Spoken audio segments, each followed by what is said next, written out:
Blackstone Audio presents Candide by Voltaire. 1.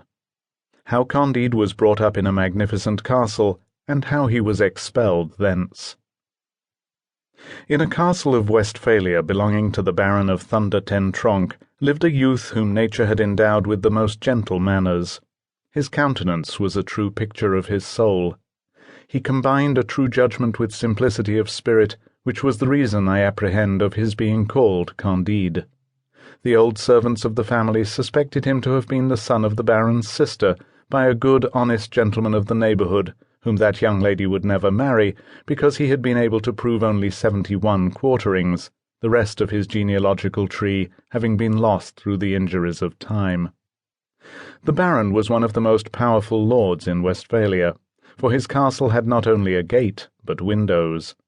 His great hall, even, was hung with tapestry. All the dogs of his farmyards formed a pack of hounds at need. His grooms were his huntsmen, and the curate of the village was his grand almoner. They called him my lord, and laughed at all his stories. The Baron's lady weighed about 350 pounds, and was therefore a person of great consideration, and she did the honours of the house with a dignity that commanded still greater respect. Her daughter Cunegonde was 17 years of age, fresh-coloured, comely, plump, and desirable. The Baron's son seemed to be in every respect worthy of his father. The preceptor Pangloss was the oracle of the family, and little Candide heard his lessons with all the good faith of his age and character. Pangloss was professor of metaphysico-theologico-cosmolognology. He proved admirably that there is no effect without a cause, and that in this best of all possible worlds, the Baron's castle was the most magnificent of castles, and his lady the best of all possible baronesses. "It is demonstrable," said he, "that things cannot be otherwise than as they are, for all being created for an end, all is necessarily for the best end. Observe that the nose has been formed to bear spectacles. Thus we have spectacles. Legs are visibly designed for stockings, and we have stockings. Stones were made to be hewn, and to construct castles. Therefore my lord has a magnificent castle, for the greatest baron in the province ought to be the best lodged. Pigs were made to be eaten, therefore we eat pork all the year round. Consequently, they who assert that all is well have said a foolish thing. They should have said all is for the best."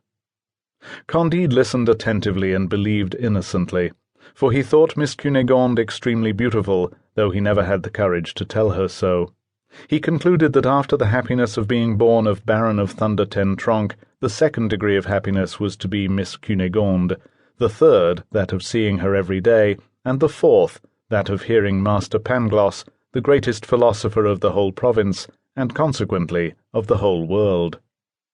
One day Cunegonde, while walking near the castle in a little wood which they called a park, saw between the bushes Dr. Pangloss giving a lesson in experimental natural philosophy to her mother's chambermaid, a little brown wench, very pretty and very docile.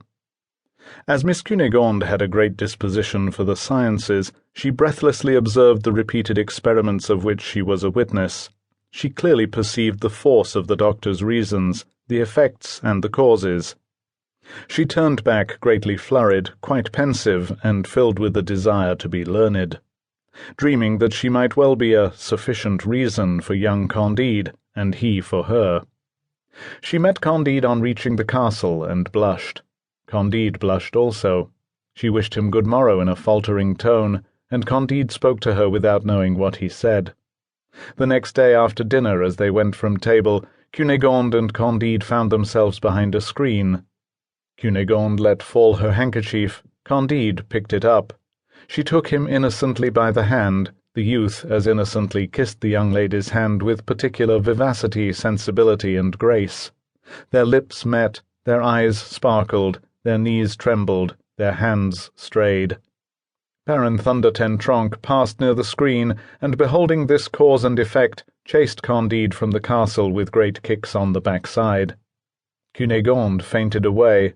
She was boxed on the ears by the Baroness as soon as she came to herself, and all was consternation in this most magnificent and most agreeable of all possible castles.